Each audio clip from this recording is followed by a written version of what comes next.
सम्मानित साथियों, नमो बुद्धाय, जय भीम। हमेशा की भांति एक बार पुनः हम लेकर आ गए हैं डॉक्टर अंबेडकर संदेश। आज के डॉक्टर अंबेडकर संदेश में बहुत ही क्रांतिकारी स्पीच बाबा साहब का लेकर हम उपस्थित। हम बता दें आपको, आज के डॉक्टर अंबेडकर संदेश में बाबा साहब ने एक क्रांतिकारी स्पीच दिया था। 13 और 14 नवंबर 1927 को एक अधिवेशन का आयोजित किया जाता है अस्पृश्य परिषद का।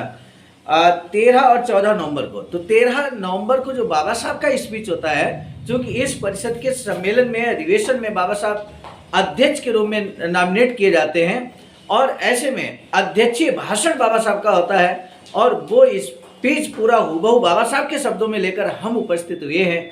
बाबा साहब का स्पीच बहुत लंबा था, लेकिन इसलिए इस स्पीच को हमने 6 भागों में इसको ब्रेक किया हुआ है। आज पहला भाग लेकर हम उपस्थित हो चुके हैं। पहले भाग में बाबा साहब अस्पृश्यता और सत्याग्रह की सफलता, इस बात पर विशेष फोकस करते हैं। आखिर क्या है अस्पृश्यता और किस तरह से अस्पृश्यता के निवारण के लिए बाबा साहब ने सत्याग्रह छेड़ रखा था और उस सत्याग्रह की कैसे सफलता मिलेगी, इस बात पर फोकस आज बाबा साहब का स्पीच हूबहू बाबा साहब के ही शब्दों में लेकर हम उपस्थित हो चुके हैं आवाज का ऑफिशियल यूट्यूब चैनल के माध्यम से।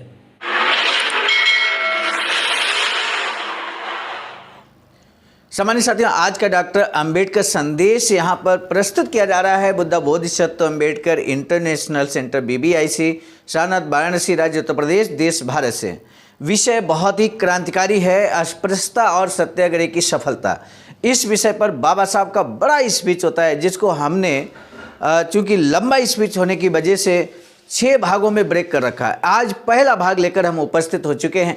क्या कुछ है बाबा साहब के स्पीच में आज के पहले भाग में, ये निश्चित रूप से आप जानेंगे। वीडियो को अंत तक जरूर देखिएगा। इसी निवेदन के साथ हम शुरू करेंगे डॉक्टर अंबेडकर संदेश, बाबा साहब डॉक्टर अंबेडकर संपूर्ण वाङ्मय खंड 38 से।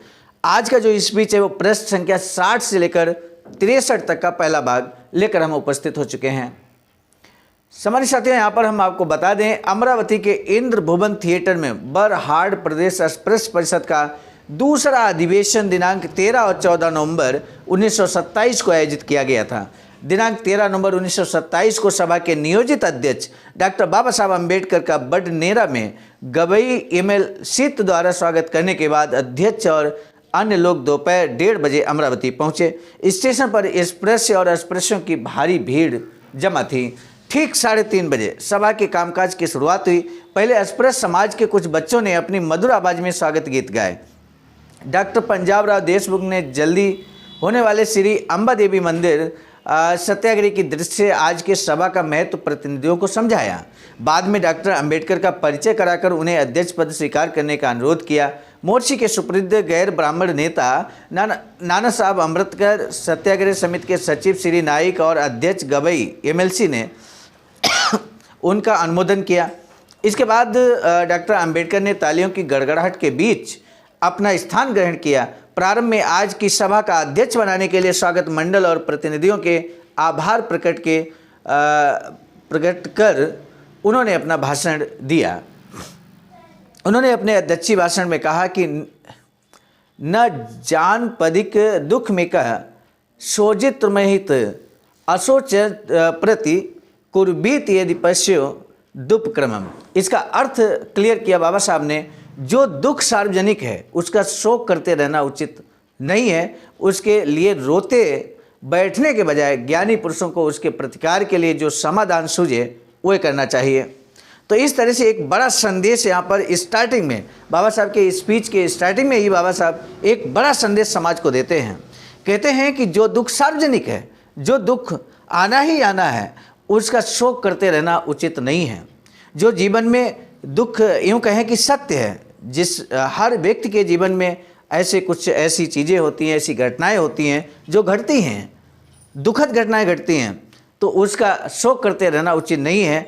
बाबा साहब कहते हैं कि उसके लिए रोते बैठने के बजाय ज्ञानी पुरुषों को, यानी कि जो ज्ञानी पुरुष हैं, उसके प्रतिकार के लिए जो समाधान सूझे हुए करना चाहिए। कि यदि समाधान हो सकता है तो उस समस्या का समाधान जरूर किया जाना चाहिए। अगली पंक्तियाँ बाबा साहब प्रस्तुत करते हैं। अप हाय निज निजम कर्म कृष्ण कृष्ण बाधिना। ते हरे देशना पापा धर्मार्थ जन्म युद्धे, यानी कि अपने कर्म त्याग कर केवल हरि हरि करते रहने वाले लोग हरि के विरोधी और पापी हैं, क्योंकि हरि का जन्म तो धर्म रक्षा के लिए हुआ है। अस्पृश्य और स्पृश्य एक ही धर्म के लोग हैं, ये बात दोनों पक्ष मानते हैं। स्पृश्य लोग अस्पृश्य लोगों से ये कभी नहीं कहते कि वे हिंदू नहीं हैं। इसके विपरीत 1910 की जनगणना में 1910-11 में जो जनगणना हुई थी, कुछ मुसलमान लोगों की कार्रवाई में ये बात निकली कि अस्पृश्यों की गणना हिंदुओं में ना हो। तब अस्पृश्य समुदाय के केवल सुधारवादियों ने ही नहीं तो सनातनियों ने भी जोर देकर कहा कि अस्पृश्य हिंदू हैं। यानी कि जब जनगणना में ये बात निकल कर आई कि जो अस्पृश्य हैं वो हिंदू नहीं हैं, उन्हें हिंदुओं में न गिना जाए, हिंदुओं से अलग गिना जाए, तब सनातनियों ने, चूँकि संख्या कम हो जाती, अल्पसंख्यक वो हो जाते, और इसलिए उन्होंने कहा कि नहीं नहीं, अस्पृश्य भी हिंदू है, जोर देकर इस बात को कहा। बाबा साहब आगे क्या कुछ कहते हैं इस संबंध में, आइए देखते हैं। बाबा साहब कहते हैं कि इसी तरह अस्पृश्य ने भी स्वीकार किया कि उन्हें गैर हिंदुओं में न गिनते हुए हिंदुओं में ही गिना जाए। ये सही है कि हम एक धर्मी हैं, ये भावना पुरातन काल से चली आ रही, मगर आज अस्पृश्यों के नज़रिए में काफ़ी बदलाव आया है। यदि हम हिंदू हैं तो अन्य हिंदुओं का जो अधिकार है वे हमें क्यों ना हासिल हो। एक बहुत महत्वपूर्ण प्रश्न बाबा साहब ने यहाँ पर रखा है कि अगर मान लीजिए हम हिंदू हैं, स्पृश्य भी हमें हिंदू कहते हैं, अस्पृश्यों को हिंदू कहते हैं, और साथ ही सनातनी भी, जो सनातन धर्म के अनुयायी हैं, वो भी अस्पृश्यों को हिंदू मानते हैं। तो ऐसे में अगर हम हिंदू हैं और आप भी हिंदू हैं, तो एक हिंदू दूसरे हिंदू के साथ कैसे शोषण कर सकता है, अत्याचार कर सकता है, अस्पृश्यता कर सकता है, छुआछूत का व्यवहार कर सकता है, कैसे कर सकता है आखिर। तो बाबा साहब ने महत्वपूर्ण प्रश्न यहाँ पर उठा दिया है कि हिंदुओं को जो अधिकार हासिल है वे हमें क्यों नहीं हासिल है। अगर हम भी हिंदू हैं, जिस तालाब से वे पानी भरते हैं वहाँ से हम क्यों नहीं भर सकते, जिस मंदिर में जाकर पूजा करते हैं वहाँ हमें क्यों नहीं प्रवेश मिलता। अगर हमें दुनिया में कोई भी धर्म को उठाकर देख लीजिए, एक धर्म के लोग दूसरे धर्म के लोगों पर कभी शोषण अत्याचार नहीं करते, समान अधिकार होते हैं धार्मिक रूप से, किसी भी धर्म में आप देखेंगे। लेकिन जब बात आती है कि अस्पृश्य भी हिंदू धर्म के हिस्सा है, तो अस्पृश्य जब हिंदू धर्म के हिस्सा है तो उन्हें वो सारे अधिकार मिलने चाहिए जो अन्य हिंदुओं को मिले ये हैं। बाबा साहब कहते हैं कि इस तरह के समता के सवाल भी उठा रहे हैं, और इन सवालों के मुताबिक जो अधिकार उन्हें प्राप्त होने चाहिए उसे हासिल करने के लिए वे प्रयत्न कर रहे हैं। जब कोई व्यक्ति पुराने को छोड़कर नए के पीछे जाने लगता है तो उसके मन में ये संदेह पैदा होता ही है कि वह जो कार्य कर रहा है वह उचित है या कि अनुचित। पुरानी परंपरा से पवित्र हुआ रहता है और इसलिए सभी को उसकी सत्यता का विश्वास होता है। नए की परंपरा नहीं होती और इसलिए वह दिखने में कितना ही सुंदर हो तो भी लोग उसका अनुकरण करने में झिझकते हैं।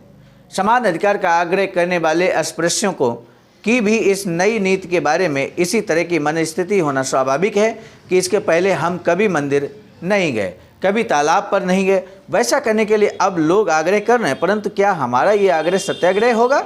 यदि ऐसी शंका अस्पृश्यों के मन में उठती है तो यह मनुष्य स्वभाव के अनुरूप ही है। किसी काम में सफलता मिलेगी या नहीं, वह जितना साधनों पर अवलंबित है उतना ही कार्य के नैतिक स्वरूप पर भी निर्भर होता है। कार्य के मूल में अगर सत्य है तो उसकी सफलता के लिए विशेष चिंता करने की आवश्यकता नहीं होती, क्योंकि आखिर में हमेशा सत्य की ही विजय होती है। यदि कार्य के मूल में असत्य हो तो उसकी सफलता कठिन होती है। इसलिए हर एक अस्पृश्य को हमारे कार्य के नैतिक स्वरूप के बारे में अच्छी तरह जान लेना चाहिए। ये जानने के लिए हमें इस बात पर विचार करना जरूरी है कि मंदिर प्रवेश का अस्पृश्यों का आग्रह सत्याग्रह है या दुराग्रह है। सत्याग्रह के बारे में पहली बात यह है कि ये तय किया जाए कि सत्य क्या है और असत्य क्या है, क्योंकि अगर सत्य क्या है ये निश्चित रूप से तय नहीं किया गया तो सत्याग्रह की इमारत डामाडोल ही रहेगी। यदि सत्याग्रह के मन में ये विश्वास नहीं हो कि उसका आग्रह सत्याग्रह है तो वह सत्याग्रह करेगा कैसे? बाबा साहब सत्याग्रह के बारे में कहते हैं, स्पष्ट करते हैं कि उद्देश्य क्लियर होना चाहिए। कोई भी आंदोलन की रूपरेखा पृष्ठभूमि पूरी तरह से क्लियर होना चाहिए। सत्याग्रह क्या है इस बात को बहुत सटीक शब्दों में हमें समझना होगा। बाबा साहब यहाँ पर कोशिश करते हैं उस बात को समझाने की समाज को। बाबा साहब कहते हैं क्योंकि सत्याग्रह की सफलता हमेशा सत्याग्रही व्यक्ति के आत्मबल पर निर्भर होती है। ये आत्मबल उसमें प्रकट होने के लिए जरूरी है कि उसमें ये भावना हो कि वह जो कर रहा है वह सत्य है। इस भावना के प्रति अगर संशय रहा तो उसमें सत्याग्रह के लिए आवश्यक आत्मबल प्रकट नहीं होगा। इसलिए सत्याग्रही व्यक्ति को इस बात का विश्वास होना चाहिए कि सत्य क्या है। अगर संक्षेप में कहूं तो मेरी राय में जिस कार्य से लोक संग्रह होता है वह सत्कार्य है। लोक संग्रह होता है वह सत्कार्य है और उसके लिए किए जाने वाले आग्रह को सत्याग्रह कहना चाहिए। बाबा साहब ने बहुत संक्षेप में सत्याग्रह की एक तरह से परिभाषा बता दी। कहते हैं कि मेरी राय में जिस कार्य से लोक संग्रह होता है वह सत्कार्य है। यानी कि लोक अर्थात लोगों की भलाई के लिए जो कार्य होता है, समाज की भलाई के लिए जो कार्य होता है, वो निश्चित रूप से सत्कार्य है। और समाज की भलाई के लिए किया जाने वाला कार्य, किया जाने वाला आग्रह सत्याग्रह होता है। ये यहाँ पर बाबा साहब परिभाषित कर देते हैं सत्याग्रह को। बाबा साहब कहते हैं कि अब लोक संग्रह के बारे में मतभेद होना संभव है। लोक संग्रह एक नया शब्द यहाँ पर बाबा साहब ने दिया। तो इस शब्द का मायने क्या है यहाँ पे भी समझना। एक एक शब्द को किस तरह से बाबा साहब समाज को समझाने का काम करते हैं, ये चीज़ हमें समझना है डॉक्टर अंबेडकर संदेश से, कि किस तरह से हमें आंदोलन चलाना चाहिए और किस तरह से आंदोलन में समस्याएं खड़ी होती हैं, किस वजह से आंदोलन करते समय समस्याएं खड़ी होती हैं। ये बाबा साहब यहाँ पर स्पष्ट तौर पर कहते हैं। अब लोक संग्रह के बारे में, मतलब ये शब्द जब आया तो इस शब्द के बारे में किसी को मालूम होगा, किसी को नहीं मालूम होगा। तो बाबा साहब यहाँ क्लियर करते हैं, कहते एक को जो कार्य लोक संग्रह लगता है वही दूसरे को लोक विग्रह का लगेगा। फिर भी एक बात माननी पड़ेगी कि यदि करने वाले की बुद्धि शुद्ध ना हो, यानी यदि वह स्वार्थपूर्ण उद्देश्य से काम करने के लिए प्रवृत्त हुआ है, तो ही उसका झुकाव लोक विग्रह के कामों की तरफ होगा। वहीं अगर करने वाले के मन में समभाव जागृत है तो उसके हाथों से लोक विग्रह का काम कभी नहीं होगा, क्योंकि स्वार्थ न होने के कारण उसकी इच्छा लोक संग्रह की होगी। और इसलिए इन दो सिद्धांतों के आधार पर हमारी सत्याग्रह की परिभाषा ये है कि जहाँ संभाव है, जहाँ लोक संग्रह है, और जहाँ लोक संग्रह है वहाँ सत्कार्य है, और ऐसे कार्य के लिए जो आग्रह होता है वह सत्याग्रह है। यानी कि समाज को जोड़ने का कार्य, लोक संग्रह यानी कि लोगों को जोड़ने का, लोगों को इकट्ठा रखने का, यूनाइट रखने का, यूँ कहें कि संगठित रखने का जो प्रयास किया बाबा साहब ने, प्रयास करने का जो कार्य है, उस हेतु किया गया आग्रह यहाँ पर सत्याग्रह है।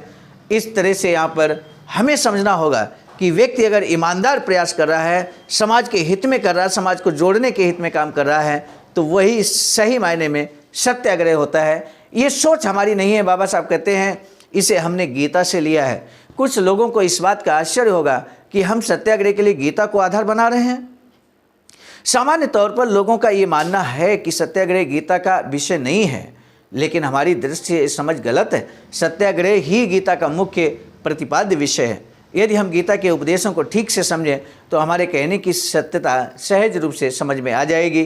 गीता में अर्जुन ने कौन सा सवाल किया और उस पर श्री कृष्ण ने क्या जवाब दिया, इस तरफ अगर कोई ध्यान देगा तो उसे दिखाई देगा कि अर्जुन जब रथ के नीचे बैठ गया तब भगवान श्री कृष्ण ने उससे कहा, बैठो मत, तुम्हारे राज्य अधिकार को जिन्होंने छीना है उनसे युद्ध करो। तब अर्जुन ने उससे सवाल किया कि बताओ कि आप जो आग्रह कर रहे हैं क्या वह सत्याग्रह है। उसके इसी एक सवाल के जवाब में भगवान ने गीता कही है। इसलिए गीता ग्रंथ का सत्याग्रह के अलावा कोई दूसरा मुख्य विषय हो ही नहीं सकता। अस्पृश्य लोग स्पर्शियों के बराबर अधिकार को जो आग्रह रखते हैं वह सत्याग्रह है या नहीं, ये साबित करने के लिए हमने जो गीता का आधार लिया है वह इसलिए क्योंकि गीता सत्याग्रह की एक मीमांसा है। लेकिन इस कार्य के लिए गीता का हवाला देने की एक और वजह है, वह एक ही स्पृश्य और अस्पृश्य दोनों ही इसे धर्म ग्रंथ मानते हैं। हम अगर किसी और ग्रंथ का हवाला देते तो स्पृश्य लोग ये कहने से नहीं चूकते कि हमें ये स्वीकार्य नहीं है।